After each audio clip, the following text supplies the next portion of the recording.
Welcome to Life in a Vial. I'm Whitney Smith, and today we're going to be learning all about insulin. If you don't know what insulin is, don't worry, you're in the right place.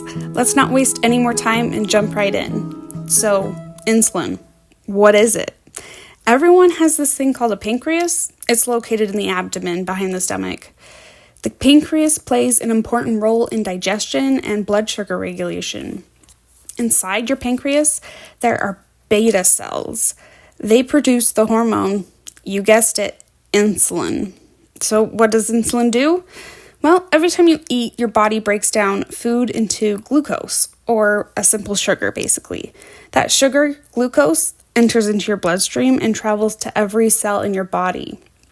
The cells in your body need energy, and the primary source for energy is glucose. When your blood glucose or blood sugar levels begin to rise, the beta cells respond by releasing insulin. You can think of insulin as being like keys to your cells. Insulin unlocks your cells to let the glucose in, so the cells can use it to create energy. Well, this really applies because if we're going to talk about diabetes, you definitely need to know what insulin does. Did you know there's two types of diabetes? Type 2 diabetes is probably what you're thinking about. That's what most people think about when they hear the word diabetes. And although there are many similarities between type 1 and type 2, the cause of each is very different and the treatment is usually quite different too. Although the warning signs for each are relatively the same, urinating often, feeling very hungry, even though you're eating a lot, feeling very thirsty, even though you're drinking a lot, extreme fatigue, blurry vision, cuts and bruises that are slow to heal. But the key difference in type 1 diabetes, as far as symptoms go, is weight loss. Well, what is type 2 diabetes? Type 2 diabetes is when your body develops insulin resistancy and it can't use insulin properly. This is usually caused because of obesity, lack of exercise, genetics, aging, certain medications, and other medical conditions. Type 2 diabetes can't be cured, but you can get to a decent amount of stability with your blood sugar by healthy eating, exercise, and if you need it, some oral medication or, in some cases, injectable medications like insulin. Type 1 diabetes is different. The immune system destroys the beta cells in your pancreas for some reason. It just decides not to like them and destroys them. But once the beta cells are destroyed, your pancreas can't make insulin. Sugar begins to build up in the bloodstream instead of entering the cells for energy, leading to high blood sugars. Without insulin, the body can't use glucose for energy, forcing the body to break down muscle and fat for fuel, resulting in all the weight loss. Your body can only stay in that state for so long before it starts getting seriously dangerous. To your eyes, nerves, organs, feet, pretty much everything. If your blood sugar stays too high for too long, you could go into a coma and die. Without insulin, this can become fatal within weeks to a few months. We don't know what causes it. Some genes do make people a little more susceptible to it, and they think there's environmental factors, but we still have no idea how to prevent or what really triggers type 1 diabetes. Anyone can be diagnosed at any age, but it's one of the most common chronic diseases of childhood. Peaks between the ages of 5 and 7 and at or near puberty. There's no cure, and there's only one treatment option. The only way someone to live after their body stops making insulin is to inject insulin into the body. Before insulin was created, people with diabetes didn't live long. There wasn't much they could do for them. They did try putting them on what they called starvation diets, a very strict diet with repeated fasting and minimal calorie and carbohydrate intake. Some prescribed as little as 450 calories a day. The diets sometimes just even caused patients to die of starvation. It only bought them an extra few months to a year if lucky, but it couldn't save them. Either way, you would be watching children turn to skin and bones and starve to death. Diabetes was a death sentence with no explanation for a long time. It wasn't until 1889 that they found out the pancreas played a key role. When two German researchers found that when they removed the pancreas from a dog, they developed symptoms of diabetes and then would soon die.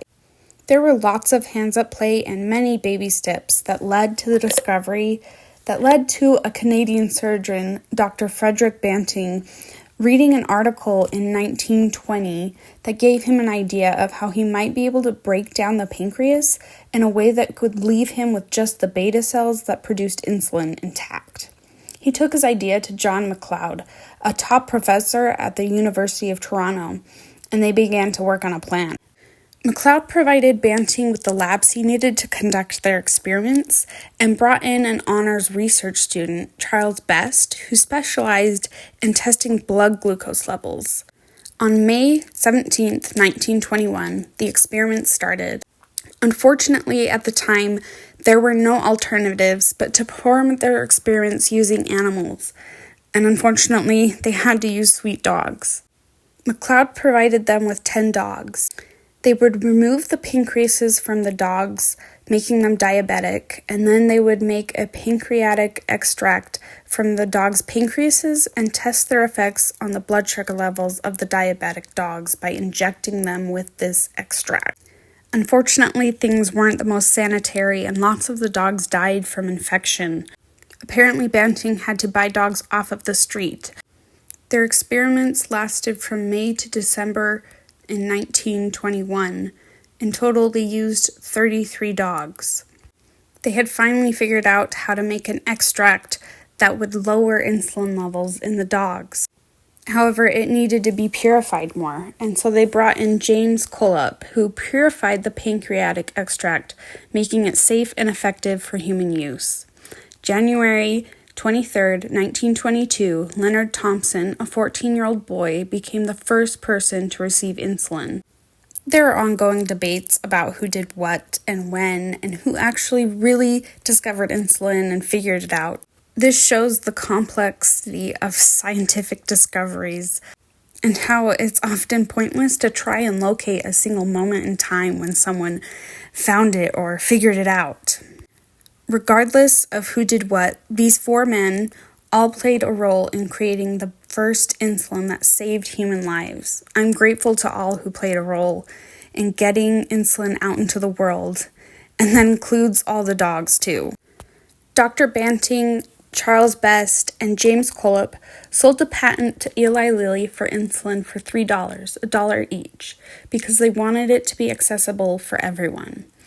The insulin was made from cattle and pigs and was used for many years to treat diabetes and saved millions of lives, but it wasn't perfect as it caused a lot of allergic reaction in many of the patients. In 1982, Eli Lilly was the first to sell a genetically engineered synthetic human insulin using E. coli bacteria to produce the insulin. And then, in 1987, Novo Nordisk developed the first human insulin using genetically engineered yeast cells. Yes, yeast, like bread yeast. And most insulin is made using yeast today. Diabetes is a global epidemic. It's been around since Egyptian times, and as time has gone on, more and more people have been diagnosed each year. In 2021, 38.4 million Americans, or 11.6% of the population, had diabetes. 2 million Americans have type 1 diabetes, including about 304,000 children and adolescents. 8.7 million were undiagnosed. There are 1.2 million Americans diagnosed with diabetes every year. And 97.6 million Americans ages 18 and older had prediabetes. In most Western countries, type 1 diabetes increases anywhere from 2% to 5% per year. That's a lot of people that need insulin. But despite the initial intentions of Banting, Best, and Collop, prices haven't stayed accessible. Prices began rising significantly in the early 2000s.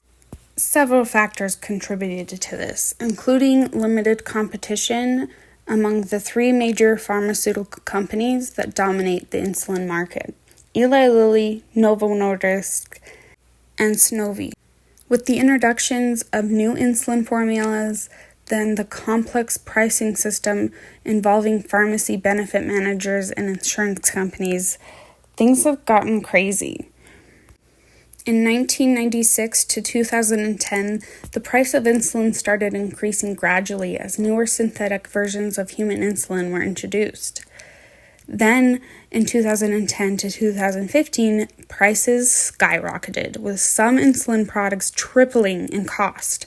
For example, a vial of Humalog cost about $21 in 1996, but rose to around $275 by 2019. High costs mean people started rationing insulin. In 2021, about 1.3 million insulin users across the country were facing serious health risks and even death due to the high costs of insulin. At least 14 diabetic Americans died due to insulin rationing from 2017 to 2019.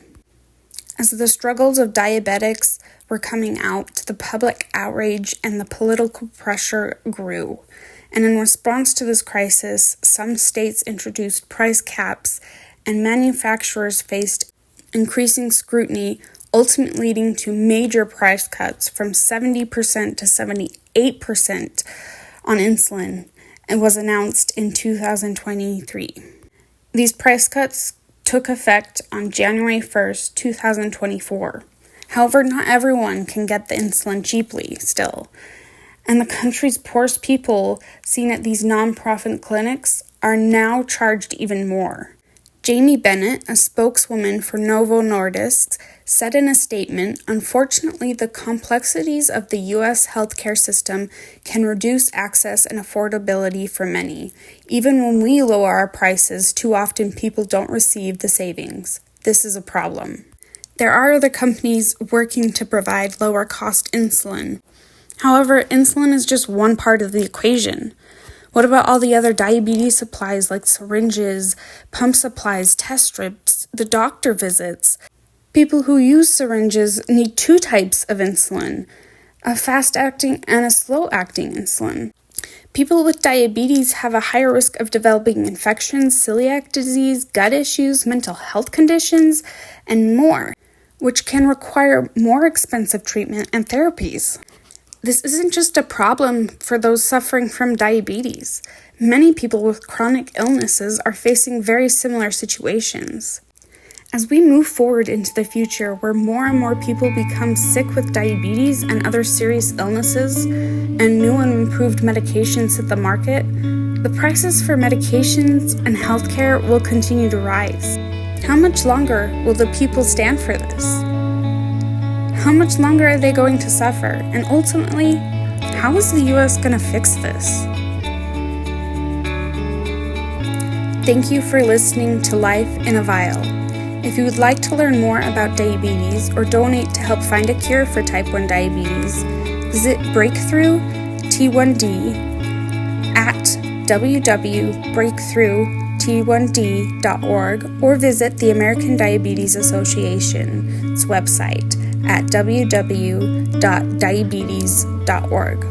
All the sources I read and used in the making of this podcast are in the comments below.